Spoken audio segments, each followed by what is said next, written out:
Welcome to AI Speed, the show where AI-powered companies talk about what actually works in the market right now. Business doesn't move at internet speed anymore. It moves at AI speed, and the people who figure out how to turn models into money will own the next decade. I'm Evan J. Cholfin, founder of Luxhammer and growth partner to high-performing brands. Today, I'm thrilled to be joined by Peter Byrnes, co-founder and CEO of Fundraise Up. Peter is building one of the leading AI-powered platforms in nonprofit technology, helping organizations dramatically increase online donations by optimizing the donor experience through personalization, automation, and modern payment infrastructure. His work is redefining how nonprofits engage donors and unlock revenue in the digital age. Peter, thanks for being here. Thanks, Evan. I'm happy to be here. So Fundraise Up started from a very relatable problem, frustration with the donation experience. What was the moment like, and what made you decide this was a problem worth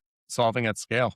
Yeah, sure. So I had a peer-to-peer marketplace development company with my two partners. And I was just having one of those really, really busy days. And I suddenly realized that it was the last day to make a donation to my friend who was raising money for Susan G. Komen. And I wanted to support that because I used to do it myself, but that year I couldn't do it. So I said, yeah, I definitely want to support you. So I was like, all right, let me just stop everything for 5 minutes and just make this donation before I forget, because your name goes up. So I want to make sure I did it, because I would feel bad if I did it later. And I got on and I filled out the form or did the whole process, and it didn't like something. So I did it again, and then I did it again. And then it took, on the fourth time, it finally took my money. At this point, I'm really, really frustrated. And my business partner happens to call me about something obviously unrelated. And I do what many of us do. I spent the next 5 minutes venting about this experience, how frustrating it was. I'm trying to give people money and they're making it very, very frustrating. And he's like, oh, it's like that everywhere. And I said, no, you don't understand. This is $1 billion operation. This is not some small, charity. It's a really big deal. And he's like, no, it's like that everywhere. And we looked into it, and sure enough, it was true. It was pretty ubiquitous that the giving experience was not a good one. And we decided, could we bring value to the space? And for us, it was absolutely, we could bring value to the space. So we decided to do that. And then we had to decide, well, what does that value look like? What are we going to solve for? And we decided to solve for, how do you get somebody who clicks on a button, feels warm and fuzzy to make a donation to Ukrainian orphans, for example?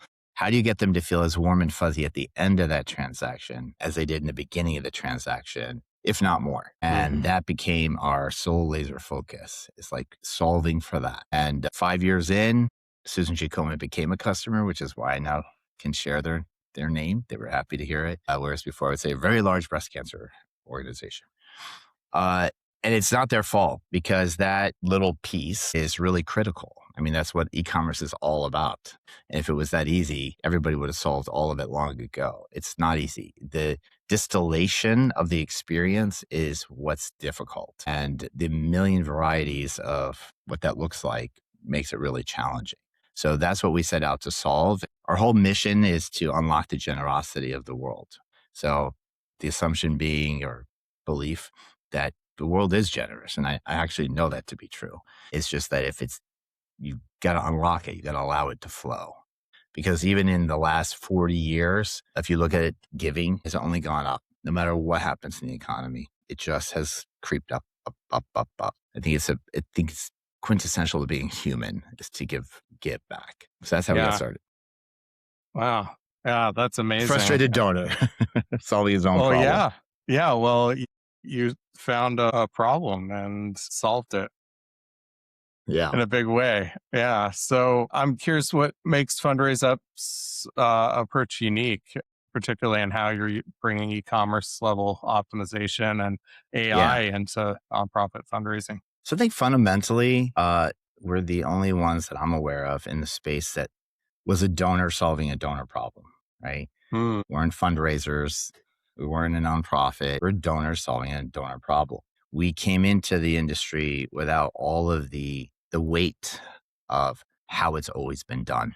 You know, we were able to just look at, I'm at A, I need to get to D. What is the fastest way to get there? Not our donors won't do that. Our donors don't like that. They've never done that before.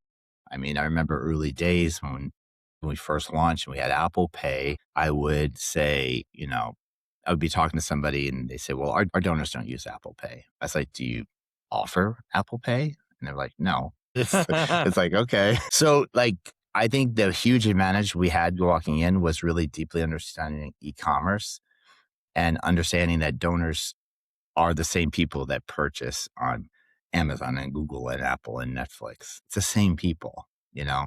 Understanding that was a big help, a big advantage, I would say. Second, we launched with AI 8 years ago. So at that time, we didn't go around saying it's AI because it seemed like, voodoo witchcraft. We would talk about it, but people were very like, I don't know about that. And then a few years ago, I did a 180 flip where now everybody has AI, right? So now the distinction is the quality of the models and the input are super critical, right? So just to give you an example, our models have been home for 8 years. The data that we have are donors giving to organizations purely, like hundreds of millions of transactions. It's very different than, for example, one company that uses data from people giving to people. So if I'm making a donation to your mom's breast cancer fund, right, doesn't really matter to me whether it's breast cancer or it's Alzheimer's or lupus. I'm giving a donation because my relationship with you is my college roommate and me wanting to help you. That's a very different giving motivation than me giving to a breast cancer fund, right? So it would make sense if I took the data between you and me, poured that into my model to try to get a good result for me to give to a nonprofit. It's not going to work well because it's modeling something that's not the same thing. Additionally, as we all know, you have to train the AI. 8 years is a really long time to be doing that. So as a result, we get really good results from our AI, basically. So that kind of stands us apart. That's great. So where are you focusing most of your energy right now? Me, as in my role is to guide the company into the next level of AI, right? So we've had AI in our product since day one. So we're not afraid of AI. We understand it, how it works deeply, what it's good at, what it's not. And now it's about operationalizing that on every level of the company to maximize quality and efficiency and speed. So we're rolling that out and everybody's really excited. We're funding for every single person in the company to become fluent in AI usage. So that's been a big initiative we're just recently rolling out. So it's exciting. Yeah, that definitely is. So who do you serve best? What's your ideal profile that gets the most value from your platform? So large enterprise nonprofits is what we built the company for. That doesn't mean that mid-level and SMB or even self-serve cannot use our tech. They absolutely can. We're 100% consumption model. So what that means is we only get paid when our customers do well. If customers don't do well, we don't get paid. So it's really the distinction between a partnership and a vendor. A vendor gets paid up front. A vendor has a contract. A vendor hopes you do well because they have renewal, right? They want you to do well. But if you don't, they're not losing money. But with a consumption model, we make all the investment up front, right? Because we don't get paid until the transaction starts. So all the onboarding, all of the setting everything up, we do all of that free. We have zero lock-in contracts. I don't philosophically believe in a lock-in contract. I think if you're delivering, people don't leave, which has been true for us since lifetime. We have less than 2% churn in 8 years. And that's not because we lock people in. It's because we continually deliver. And we are forced or motivated to constantly deliver because that's how we make money ourselves. So if we just cannot sit on our laurels and say, okay, we accomplished a certain amount, let's just coast along until another set period, which sometimes for people can be a renewal or whatever. Like, that's not how it works here. I always tell my team every single day is renewal day at Fundraise Up. And you can Hmm. never assume anything. You need to be constantly bringing value and articulating the value that you bring to the customers so they understand that. And what is that value that you have them articulate? I mean, the bottom line is that we get nonprofits more revenue. Right. So we get nonprofits more reoccurring revenue, you know. So we increase conversion rates. Let's say the industry conversion rate's about 15%, 12 to 15%. Our average is 30%. So they don't need to drive more traffic to their website. I mean, this is the thing. Nonprofits have done a great job of messaging, driving people to their site, even getting them to click on the donate button. And that's when it falls apart, right? So by doubling in conversion rate, it has a huge effect on revenue. By prompting people to become a recurring donor instead of a one-time donor, donors who want to leave, just like our customers, we make it easy. They don't want to continue to be a recurring donor. We don't make that difficult.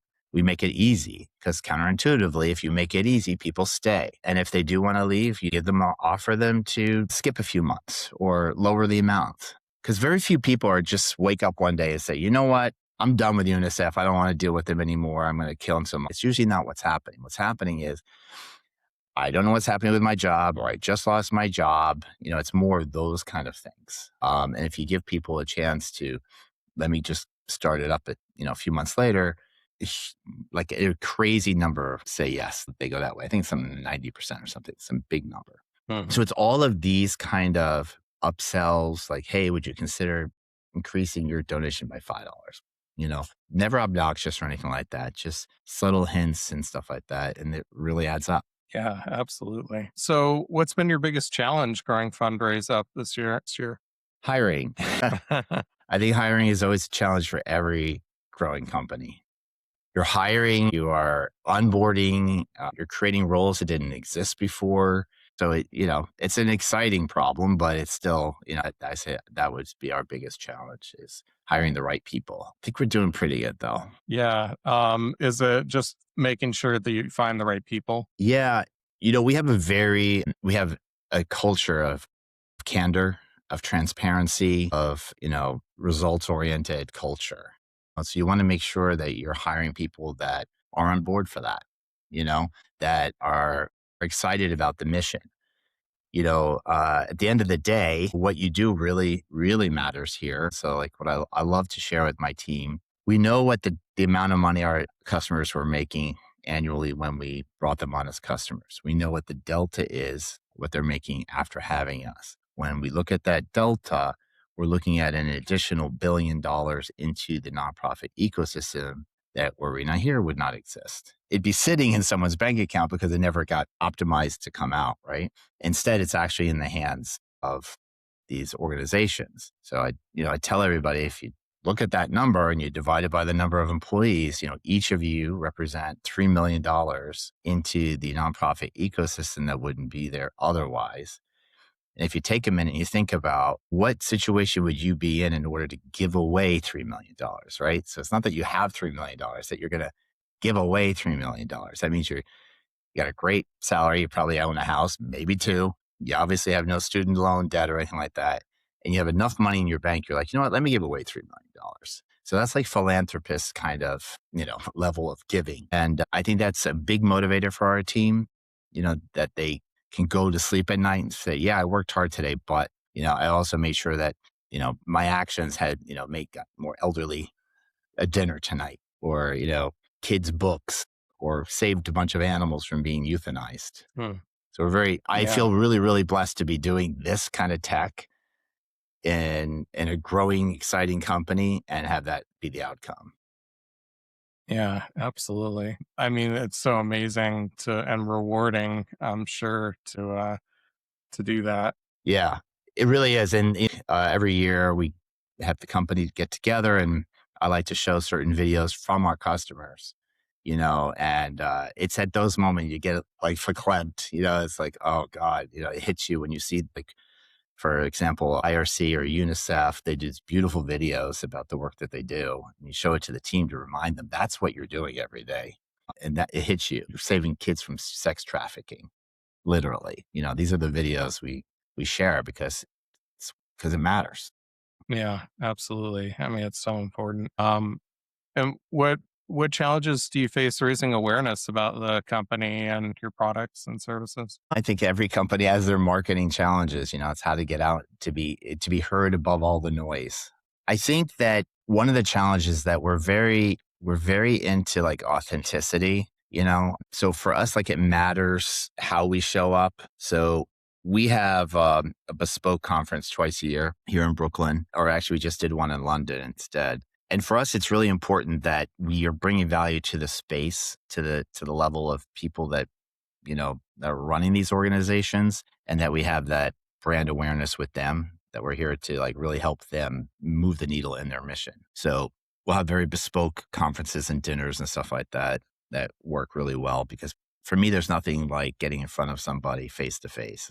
I think that's really matters a lot Yeah, definitely. I mean, face to face, there's nothing like that, I think, now. especially in your world. Yeah. Over a Google ad or something. Yeah. Yeah, definitely. So, do Google ads work? Do ads work for you? I have to ask my marketing department. I do see we're paying for them, so I'm hoping so. Yeah, hopefully they're doing something for you. Yeah. But I think now the real move is obviously to get, you know, to be found in chat, et cetera, in Claude. Yeah, absolutely. So, what trends are you seeing in AI payments and nonprofit tech that excite you the most right now? I guess for me, it doesn't seem all that radical or exciting because we've been doing it for 8 years. Is like what in our payment flow. I mean, we're looking at the experience that you have is going to be bespoke for you, right? So RA will determine, are you likely a large donor or a small donor? If you're a large donor, we're going to serve up a different experience. We're going to ask for your name early on in the process. If small donor, it'll come later. We're going to figure out, we have a lot of different payment options, but which ones is Evan most likely to want or to use? Serve up those first, right? To make sure that those are there for you. How much should we ask Evan? We're looking at patterns of behavior, not based on what you did a year ago, but based on exactly how you're behaving right now. None of this is PII. So we're not delving into your personal life or anything like that. We're simply looking at how are you behaving and what device, where are you located, all of those kind of things to help determine what are you likely to find as an optimal amount of money to give, right? Now, why does that matter? Well, first of all, if we ask for too much, if the algorithm says, oh, it's too much, you're going to feel like your gift doesn't really matter. Like it's not going to make an impact. If you ask for too little, you're most likely going to give much less. And that has a negative impact on the org.